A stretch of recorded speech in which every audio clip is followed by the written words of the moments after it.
घने जंगल के बीचों बीच स्थित एक छोटा सा गांव, जहां लोगों की जिंदगी प्रकृति के सहारे चलती थी। इसी गांव में रहती थी माया, एक विधवा औरत जिसने अपने पति को एक हादसे में खो दिया था।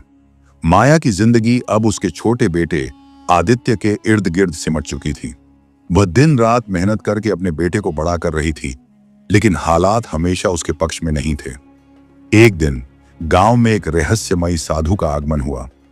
साधु, जिसकी आंखों में गहराई थी और चेहरे पर एक अजीब सा तेज, गांव के बाहर एक पुराने मंदिर में रहने लगा। लोगों का कहना था कि वह साधु कोई साधारण इंसान नहीं है, बल्कि भगवान का दूत है, जिसके पास चमत्कारी शक्तियां हैं। माया को इन बातों पर विश्वास नहीं था, लेकिन एक दिन अचानक आदित्य को तेज बुखार हो गया। गांव के वैद्य ने हर संभव दवा दी, पर आदित्य की हालत बिगड़ती जा रही थी। माया असहाय थी। तभी किसी ने उसे सलाह दी कि वह साधु से मदद मांगे। आधी रात को जब पूरा गांव सो रहा था, माया अपने बेटे को गोद में उठाए कांपते हुए साधु के पास पहुंची। मंदिर में दियों की हल्की रोशनी के बीच साधु ध्यान मग्न थे। माया ने कांपती आवाज में कहा, महाराज, मेरी मदद कीजिए।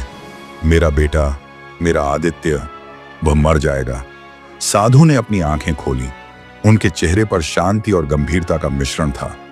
उन्होंने माया की बात सुनी और कुछ पल शांत रहे, फिर बोले, तुम्हारा दर्द मैं समझ सकता हूं, लेकिन याद रखना, हर जीवन अपने समय के साथ चलता है। माया ने उनके चरणों में गिरकर कहा, मैं कुछ नहीं जानती महाराज, आपसे यही विनती है कि आप मेरे बेटे को बचा लें। वह मेरा सब कुछ है, उसके बिना मैं कुछ नहीं हूं। साधु ने माया की ओर देखा। उनकी आंखों में एक पल के लिए गहरी सोच दिखाई दी। फिर वे उठे, अपने कमंडल से पानी निकाला और आदित्य के सिर पर छिड़क दिया। साधु ने एक मंत्र पढ़ा, जिसकी आवाज मंदिर की दीवारों से गूंजने लगी। आदित्य ने धीरे धीरे आंखें खोली। माया की खुशी का ठिकाना नहीं रहा। उसने साधु का धन्यवाद किया और आदित्य को गोद में लेकर घर लौट आई। लेकिन साधु के चेहरे पर गहरी चिंता थी। उनके मंत्र का असर सिर्फ शरीर तक सीमित नहीं था। हर वरदान के साथ एक कीमत जुड़ी होती है। अगले दिन साधु ने माया को मंदिर बुलाया और कहा, माया, तुम्हारे बेटे को मैंने एक वरदान दिया है, लेकिन इस वरदान के साथ कुछ शर्तें भी हैं। तुम्हें सावधान रहना होगा। माया ने घबरा कर पूछा, क्या शर्तें हैं महाराज? साधु की आवाज गंभीर हो गई। माया की आंखों में डर और बेचैनी थी। तुम्हें और तुम्हारे बेटे को इसे बनाए रखने के लिए सावधान रहना होगा। वरदान तभी टिकेगा जब तुम 3 शर्तों का पालन करोगी, साधु ने कहा। माया ने कांपते हुए पूछा, कौन सी शर्तें महाराज? मैं सब मानूंगी, बस मेरे बेटे को कोई नुकसान ना हो। साधु ने अपनी आंखें बंद की और धीमी आवाज में बोले, पहली शर्त, तुम्हें अपने बेटे को कभी भी झूठ बोलने या किसी का दिल दुखाने से रोकना होगा। वह यदि झूठ बोलेगा तो वरदान कमजोर पड़ने लगेगा। माया ने सिर हिलाते हुए कहा, मैं उसे हमेशा सत्य और धर्म का पाठ पढ़ाऊंगी। महाराज, दूसरी शर्त क्या है? साधु ने कहा, दूसरी शर्त, उसकी रक्षा के लिए तुम्हें अपने स्वार्थ को त्यागना होगा। यदि तुम किसी दिन अपने स्वार्थ में डूब जाओगी तो वरदान तुम्हारे हाथ से फिसल जाएगा। माया ने विश्वास भरे स्वर में कहा, मैं अपने स्वार्थ से ऊपर उठकर अपने बेटे का जीवन संभालूंगी। साधु की आवाज थोड़ी भारी हो गई। और तीसरी शर्त, तुम्हें और तुम्हारे बेटे को कभी भी उस पुराने काले वृक्ष के पास नहीं जाना है, जो गांव के उत्तर में है। उस वृक्ष में एक ऐसा रहस्य छिपा है जो इस वरदान को नष्ट कर सकता है। माया यह सुनकर चौंक गई, लेकिन उसने सिर झुका लिया। मैं आपकी हर बात मानूंगी महाराज, उस वृक्ष के पास कभी नहीं जाऊंगी। साधु ने अपनी छड़ी से जमीन पर एक चक्र खींचा और कहा, यह तुम्हारा और तुम्हारे बेटे का सुरक्षा कवच है, लेकिन ध्यान रखना, हर वरदान की अपनी एक सीमा होती है। इसे बनाए रखना तुम्हारे हाथ में है। माया साधु के चरणों में गिर पड़ी। महाराज, आपने मेरी जिंदगी बदल दी। मैं आपकी हर बात का पालन करूंगी। इसके बाद माया अपने बेटे को लेकर घर लौट आई। आदित्य अब पहले की तरह हंसने और खेलने लगा था, लेकिन माया के दिल में हमेशा साधु की शर्तें और उस काले वृक्ष का डर बना रहता था। दिन बीतते गए। आदित्य बड़ा होने लगा और माया ने हर संभव कोशिश की कि वह साधु की शर्तों का पालन करे। लेकिन जैसे जैसे आदित्य बड़ा हुआ, उसकी जिज्ञासा बढ़ने लगी। उसने कई बार अपनी मां से उस काले वृक्ष के बारे में पूछा, जिसे गांव वाले शापित वृक्ष कहते थे। मां, क्या उस वृक्ष में सचमुच भूत हैं? आदित्य ने एक दिन पूछा। माया ने घबराकर कहा, नहीं बेटा, वहां जाना मना है, वह जगह हमारे लिए नहीं है। लेकिन आदित्य का मन वहां जाने के लिए बेचैन होने लगा। उसे महसूस हो रहा था कि उसकी मां कुछ छिपा रही है। और एक दिन आदित्य ने माया की नजरों से बचकर गांव के उत्तर में जाने का फैसला किया। आदित्य ने जैसे ही कदम गांव के उत्तर की ओर बढ़ाए, हवा में अजीब सी ठंडक फैल गई। सूरज ढलने को था और गांव के उत्तर में फैला जंगल स्याह परछाइयों से भर गया था। रास्ते पर चलते हुए आदित्य ने महसूस किया कि चारों ओर गहराती खामोशी और घनी झाड़ियों के बीच छुपा एक अजीब सा रहस्य उसे अपनी ओर खींच रहा था। जंगल के बीचों बीच वह काला वृक्ष खड़ा था, भव्य लेकिन भयानक। उसकी शाखाएं कांटों की तरह फैली हुई थीं और उस पर कोई पत्तियां नहीं थीं। ऐसा लग रहा था जैसे वह वृक्ष सैकड़ों साल पुराना हो, जिसमें समय का दर्द समाया हो। आदित्य ने कदम बढ़ाया, लेकिन जैसे ही वह वृक्ष के पास पहुंचा, एक ठंडी हवा का झोंका आया। आदित्य! पीछे से माया की तेज आवाज गूंजी। वह जंगल में दौड़ते हुए पहुंची। उसकी सांसें तेज थीं, चेहरा पसीने से भीगा हुआ। उसने आदित्य का हाथ पकड़ा और गुस्से में कहा, तुम यहां क्यों आए हो? मैंने तुम्हें मना किया था। आदित्य घबराया हुआ था। मां, मैं बस देखना चाहता था कि इसमें ऐसा क्या है। ये तो बस एक पुराना पेड़ है। माया ने अपने बेटे को अपनी ओर खींचते हुए कहा, यह पेड़ नहीं, ये श्राप है। साधु ने मना किया था और तुमने उसकी बात नहीं मानी। चलो यहां से। लेकिन जैसे ही वे पीछे मुड़ने लगे, एक गहरी रहस्यमयी आवाज जंगल में गूंजने लगी। आवाज कहीं से भी आ रही थी, लेकिन उसका स्रोत दिखाई नहीं दे रहा था। माया, तुमने शर्त तोड़ दी है। माया ने कांपते हुए आवाज सुनी। उसने आदित्य को कसकर पकड़ लिया। यह कुछ नहीं है, जल्दी चलो। लेकिन तभी काले वृक्ष की जड़ें जमीन से हिलने लगी। मिट्टी में कंपन हुआ और वृक्ष के नीचे से धुआं उठने लगा। आवाज फिर गूंजी, इस वृक्ष के पास आकर तुमने वह दरवाजा खोल दिया है जिसे बंद रहना चाहिए था। अब तुम्हें सच का सामना करना होगा। माया की आंखों में आंसू थे। उसने आदित्य को पीछे खींचते हुए कहा, मुझे माफ कर दो, मैंने इस ओर आने का कोई इरादा नहीं किया था। वृक्ष के धुएं से अचानक एक आकृति उभरी। वह साधु की छवि थी, लेकिन साधु का चेहरा अब गंभीर और कठोर था। उसने माया की ओर देखा और कहा, मैंने तुम्हें चेतावनी दी थी। अब इस वरदान का असर खत्म होने लगा है, लेकिन यह सिर्फ शुरुआत है। माया ने गिड़गिड़ाते हुए कहा, महाराज, कृपा कीजिए, मेरे बेटे को बचा लीजिए। मैंने उसे रोकने की कोशिश की, पर मैं असफल रही। साधु ने आदित्य की ओर देखा। अब यह उस पर निर्भर है। जो रास्ता उसने चुना है, उसी पर उसे चलना होगा। लेकिन याद रखना, हर गलत कदम उसे अंधकार के करीब ले जाएगा। तुम्हें उसे सच्चाई और संयम के रास्ते पर रखना होगा। आदित्य ने कांपते हुए पूछा, मुझे क्या करना होगा? साधु ने गंभीरता से कहा, तुम्हें खुद को अपने कर्मों से साबित करना होगा और जो यह काला वृक्ष चाहता है उसे रोकना होगा। लेकिन इसके लिए तुम्हें अपने भीतर की सबसे बड़ी कमजोरी का सामना करना होगा। माया और आदित्य दोनों असमंजस में खड़े थे। काले वृक्ष की शाखाएं हवा में लहराने लगी, जैसे कोई छिपा हुआ रहस्य अब उजागर होने वाला हो। आदित्य ने साधु की बात सुनकर घबराते हुए पूछा, यह वृक्ष मुझसे क्या चाहता है और मैं अपनी कमजोरी का सामना कैसे करूं? साधु की छवि ने ठंडी गहरी आवाज में कहा, यह वृक्ष केवल उन लोगों को अपनी ओर खींचता है जिनके भीतर कुछ ऐसा है जो अनसुलझा और अशांत है। आदित्य, तुम्हारे भीतर एक छिपा हुआ भय और गुस्सा है। यह वृक्ष उसी का सहारा लेकर तुम्हें अपने वश में करना चाहता है। तुम्हें उसे हराना होगा, नहीं तो यह तुम्हारे जीवन और इस वरदान को खत्म कर देगा। माया ने अपने बेटे का हाथ कसकर पकड़ा और रोते हुए कहा, महाराज, मैं अपने बेटे को खो नहीं सकती। क्या कोई रास्ता नहीं है? साधु की छवि ने माया की ओर देखा। तुमने अपना कर्तव्य निभाया है, लेकिन अब यह यात्रा आदित्य की है। उसे अपने भीतर के अंधकार का सामना करना होगा। मैं केवल मार्गदर्शन कर सकता हूं। आदित्य ने डरते हुए पूछा, लेकिन मुझे क्या करना होगा? मैं कैसे इसे रोक सकता हूं? साधु ने अपनी छड़ी उठाई और हवा में एक चक्र बनाया। उस चक्र के भीतर अचानक से एक दृश्य प्रकट हुआ। उसमें आदित्य ने खुद को एक अलग रूप में देखा, गुस्से से भरा हुआ, अपने दोस्तों से झगड़ता हुआ और कभी-कभी अपनी मां की बातों को अनसुना करता हुआ। यह तुम्हारे भीतर का असली चेहरा है आदित्य? साधु ने कहा।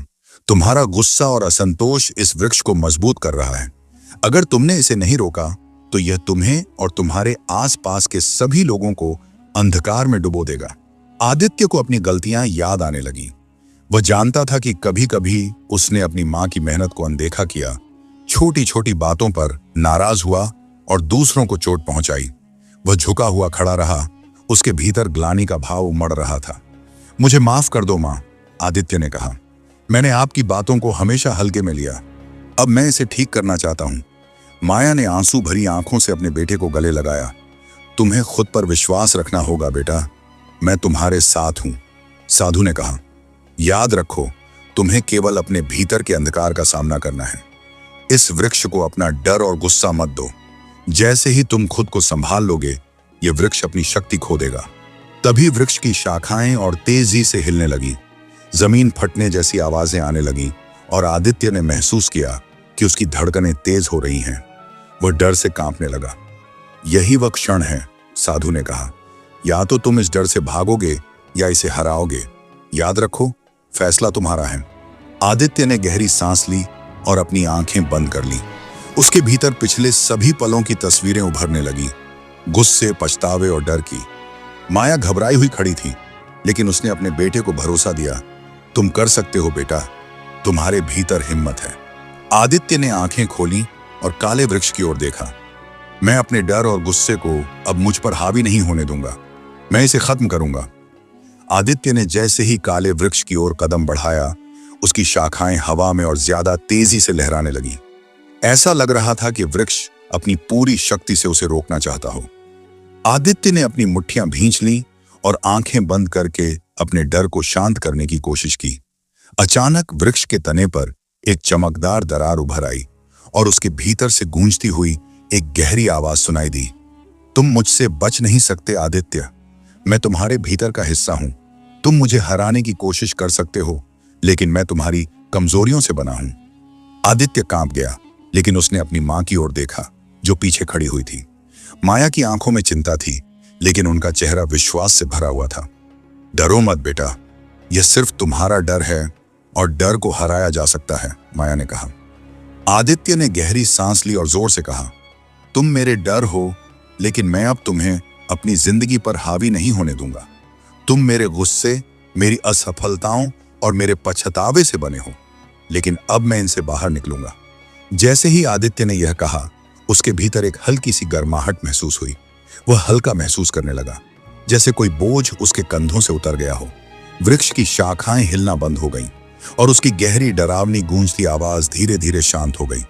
लेकिन अचानक वृक्ष के तने से एक और आकृति बाहर निकली। वह एक छाया की तरह दिखती थी, लेकिन उसका चेहरा आदित्य का ही था। वह छाया बोली, अगर तुम सच में मजबूत हो तो मुझे हरा कर दिखाओ। तुम्हें अपने अंदर की हर कमजोरी को स्वीकार करना होगा। क्या तुम तैयार हो? आदित्य ने अपनी मां की ओर देखा। माया ने सिर हिलाया और कहा, तुम्हें खुद पर विश्वास करना होगा बेटा, मैं हमेशा तुम्हारे साथ हूं। आदित्य ने छाया की आंखों में देखा और कहा, मैं अपनी कमजोरियों को स्वीकार करता हूं। मैं अपने गुस्से को, अपने पछतावे को और अपने डर को समझता हूं, लेकिन अब मैं इन्हें अपनी ताकत बनाऊंगा। छाया हंसी और बोली, तो दिखाओ, क्या तुम अपने शब्दों पर कायम रह सकते हो? आदित्य ने अपनी जगह पर मजबूती से खड़े होकर छाया का सामना किया। उसकी सांसें तेज थीं, लेकिन उसका इरादा अटल था। छाया ने एक कदम आगे बढ़ते हुए कहा, तुम मुझे हराना चाहते हो, लेकिन तुम्हारी कमजोरियां इतनी आसानी से नहीं जाएंगी। मैं वही हूं जो तुम छिपाने की कोशिश करते हो। आदित्य ने गहरी सांस लेते हुए जवाब दिया, मैंने अपनी कमजोरियों को स्वीकार किया है। मैं जानता हूं कि मैंने गलतियां की हैं, लेकिन अब मैं उन्हें बदलने के लिए तैयार हूं। तुम मुझे रोक नहीं सकते। छाया मुस्कुराई और अचानक उसकी आंखों में गहरी चमक आ गई। अच्छा, तो अगर तुम सच में इतना साहसी हो तो अपने सबसे बड़े डर का सामना करो। इतना कहते ही छाया ने अपने हाथ उठाए और आदित्य के सामने धुआं फैलने लगा। उस धुएं में अतीत की छवियां उभरने लगीं। आदित्य को एक छोटे लड़के के रूप में दिखाया गया जो अकेला रो रहा था। वह दृश्य दिखा रहा था कि कैसे एक दिन उसके पिता उसे छोड़कर चले गए थे और माया ने अकेले संघर्ष करते हुए उसे बड़ा किया। आदित्य ने अपनी आंखों में आंसू महसूस किए। वह उस दर्द को फिर से महसूस कर रहा था, लेकिन इस बार उसने भागने की कोशिश नहीं की। उसने उस दृश्य को देखा और कहा, हाँ, ये मेरा दर्द है। मेरे पिता ने हमें छोड़ दिया और मैं कमजोर महसूस करता था, लेकिन अब मैं समझता हूं कि उस दर्द ने मुझे मजबूत बनाया। मेरी माँ ने अकेले सब कुछ सहा और अब मेरी बारी है कि मैं उसे गर्व महसूस कराऊं। जैसे ही आदित्य ने यह कहा, धुआं धीरे धीरे छटने लगा। छाया की मुस्कान फीकी पड़ गई। तुमने एक डर को हराया है, लेकिन यह अंत नहीं है। तुम्हारे भीतर अभी और बहुत कुछ है। इस बार वृक्ष की शाखाएं और तेजी से हिलने लगीं और हवा में एक भयानक गूंज सुनाई दी। माया ने डरते हुए कहा, आदित्य, तुम्हें रुकना नहीं है। तुम सही रास्ते पर हो, बस डटे रहो। आदित्य ने दृढ़ता से कहा, मैं पीछे नहीं हटूंगा। मैं अपने हर डर और हर कमजोरी का सामना करूंगा। यह लड़ाई मैं खुद से जीतूंगा। तभी वृक्ष के चारों ओर तेज प्रकाश फैलने लगा। छाया अब कमजोर पड़ रही थी, लेकिन उसकी आंखों में अभी भी एक चालाकी झलक रही थी। आदित्य, तुम सोचते हो कि तुम जीत रहे हो, लेकिन यह अभी खत्म नहीं हुआ है। असली परीक्षा अभी बाकी है। छाया की बात पूरी होते ही अचानक काले वृक्ष की जड़ें जमीन से बाहर निकलने लगी। उन जड़ों ने आदित्य और माया के चारों ओर एक घेरे जैसा बना दिया। आदित्य ने अपने आसपास की हरकत को महसूस किया, लेकिन उसने घबराने के बजाय अपने भीतर की शांति पर ध्यान केंद्रित किया। जड़ों के बीच से एक विशाल चेहरा उभरा, जो वृक्ष का ही हिस्सा लग रहा था।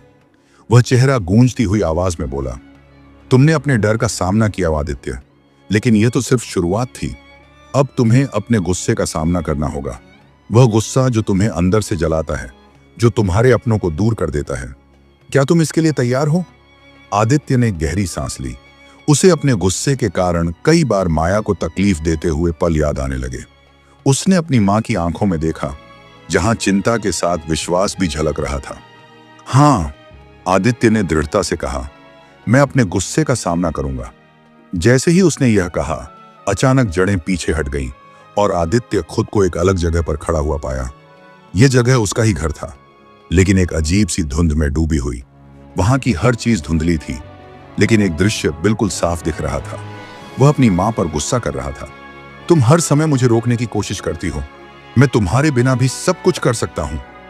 उसने अपने ही शब्दों को गूंजते हुए सुना। उस पल को याद करते हुए आदित्य का दिल भारी हो गया। उसने महसूस किया कि उसका गुस्सा उसकी मां के लिए कितनी बार तकलीफ का कारण बना था। यह गुस्सा तुम्हें खा जाएगा आदित्य। वही गहरी आवाज फिर गूंजी।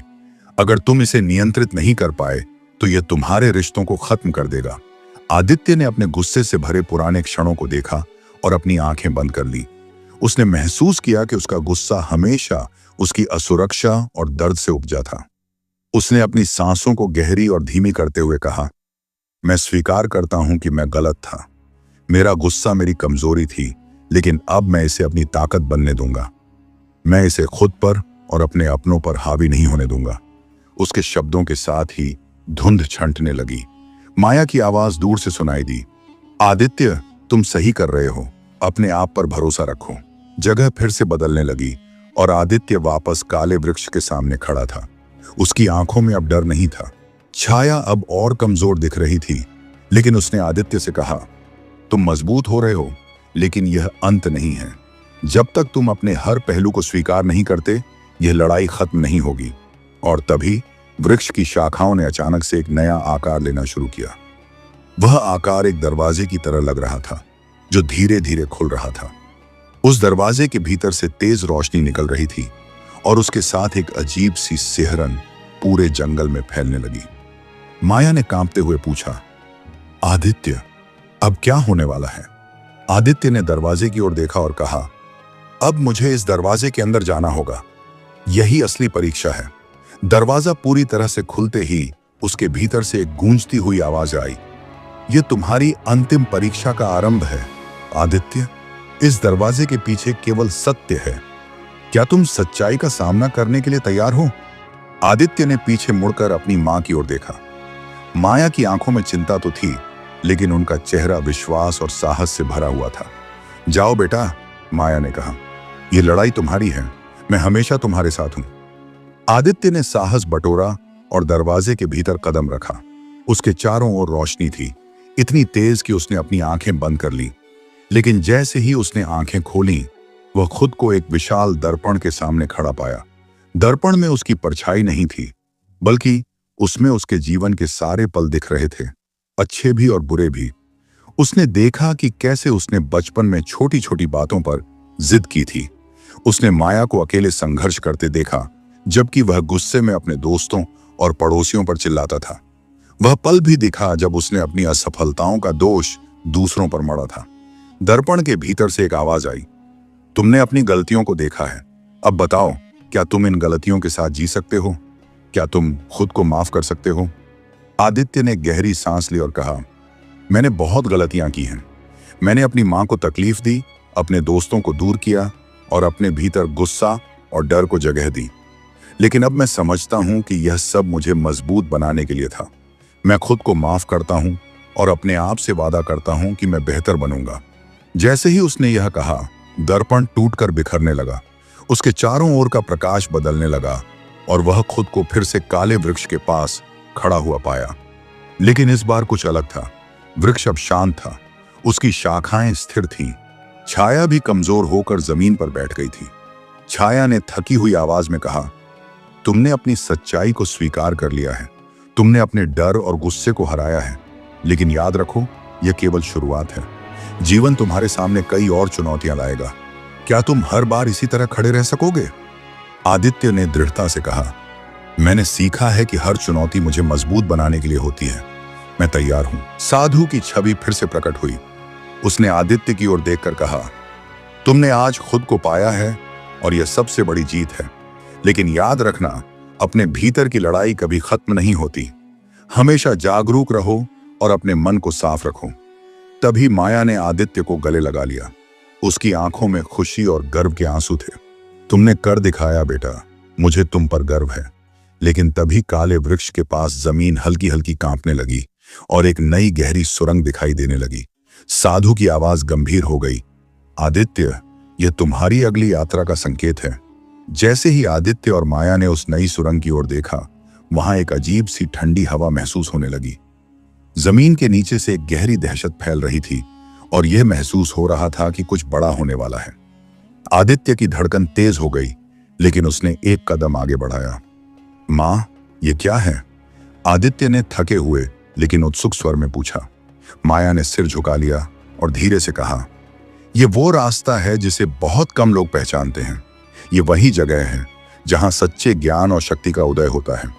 लेकिन साथ ही यह तुम्हारे भीतर के सबसे गहरे डर को उजागर करेगा। क्या तुम तैयार हो? आदित्य ने अपनी मां की आंखों में देखा और एक निश्चय के साथ कहा, मैं तैयार हूं। अब मुझे जो भी सामने आएगा, मैं उसे स्वीकार करूंगा। माया ने उसे आशीर्वाद दिया और कहा, तुम्हारी ताकत तुम्हारी सच्चाई में है। हमेशा याद रखना कि तुम जो बनना चाहते हो, वह केवल तुम्हारी आत्मा की शांति और सच्चाई से ही संभव है। आदित्य ने सुरंग की ओर बढ़ते हुए कदम रखा और जैसे ही वह अंदर गया, अचानक चारों ओर अंधेरा छा गया। एक अजीब सी शांति थी, लेकिन साथ ही उसका दिल तेजी से धड़कने लगा। वह महसूस कर सकता था कि सुरंग में कुछ और था, कुछ जो उसे पूरी तरह से बदलने वाला था। इसी बीच उसके सामने एक बड़ा भव्य दरवाजा दिखाई दिया। यह दरवाजा पूरी तरह से सोने से बना था और उसकी सजावट इतनी जटिल थी कि उसे देखकर लगता था कि यह किसी और दुनिया से आया हो। दरवाजे पर एक शब्द लिखा था, सच्चाई का सामना करो। आदित्य ने दरवाजे के नजदीक जाकर उस पर हाथ रखा। जैसे ही उसने दरवाजे को खोलने का प्रयास किया, एक तेज गड़गड़ाहट हुई और दरवाजा अपने आप खुल गया। दरवाजा खुलते ही एक अजीब सी ऊर्जा आदित्य के भीतर समाने लगी। वह पसीने से तर हो गया, लेकिन उसने खुद को स्थिर रखा। जैसे ही दरवाजा खुला, सामने एक भव्य गुफा प्रकट हुई, जिसमें एक विशालकाय आकार की आकृति खड़ी थी। वह आकृति आदित्य से कहीं बड़ी और डरावनी थी। उस आकृति ने गहरे स्वर में कहा, आदित्य, तुम यहां तक पहुंचे हो, लेकिन तुम अभी भी अपने भीतर की सच्चाई से डरते हो। क्या तुम तैयार हो? आदित्य ने हिम्मत जुटाते हुए कहा, मैं तैयार हूं, लेकिन मुझे बताओ, तुम कौन हो? वह आकृति धीरे धीरे आकार लेने लगी। उसकी आकृति आदित्य से मिलती जुलती थी, लेकिन उसकी आंखों में एक गहरा अंधकार था, जैसे उसमें कोई अदृश्य शक्ति छुपी हो। मैं तुम्हारा अतीत हूं आदित्य। मैं तुम्हारा डर, तुम्हारा गुस्सा, तुम्हारी असफलताएं, मैं वही हूं जो तुम हर दिन अपने भीतर दबाकर रखते हो। क्या तुम मुझे पराजित कर सकते हो? आदित्य ने एक गहरी सांस ली और कहा, मैं तुमसे डरता नहीं हूं। मैं अब तुमसे भागने नहीं आ रहा, मैं तुम्हें समझने आ रहा हूं। वह आकृति हंसी और अचानक वह आदित्य के सामने बिल्कुल नजदीक आ गई। तो क्या तुम अपने अतीत को पूरा स्वीकार करोगे? क्या तुम उन गलतियों को प्यार और शांति में बदल पाओगे? आदित्य ने एक और कदम आगे बढ़ाया और उसके भीतर एक अजीब सा बदलाव महसूस हुआ। जैसे ही उसने कहा, हाँ, मैं अपने अतीत को स्वीकार करता हूं, वह आकृति धीरे धीरे धुंधली होने लगी। लेकिन तभी अचानक वो आकृति एक चौंकाने वाला मोड़ लेती है। आकृति की धुंधली होती छवि अचानक तेजी से विकृत होने लगी और उसका आकार तेजी से बदलने लगा। वह अब आदित्य से बिल्कुल अलग दिखाई दे रही थी। उसकी आंखें चमकने लगीं और वह रूप ले रहा था जो आदित्य ने कभी अपनी आंखों में देखा था, एक डरावनी छवि जो उसकी आत्मा का सबसे गहरा भय थी। यह अब कोई और नहीं बल्कि आदित्य का ही काला पक्ष था। उसने गर्व और क्रूरता से कहा, तुमने कभी अपनी असली कमजोरियों को नहीं देखा आदित्य। तुम मुझे हराने की सोचते हो, लेकिन तुम ही मुझे बनाए हुए हो। तुम्हारे भीतर के भय और गुस्से को छोड़ना आसान नहीं है। तुम वही हो जो तुम सोचते हो। आदित्य चौंका, लेकिन फिर उसने गहरी सांस ली और अपने भीतर की शांति को महसूस करने की कोशिश की। तुम सही कहते हो, उसने धीमे स्वर में कहा। मैं हमेशा खुद से ही भागता रहा हूं।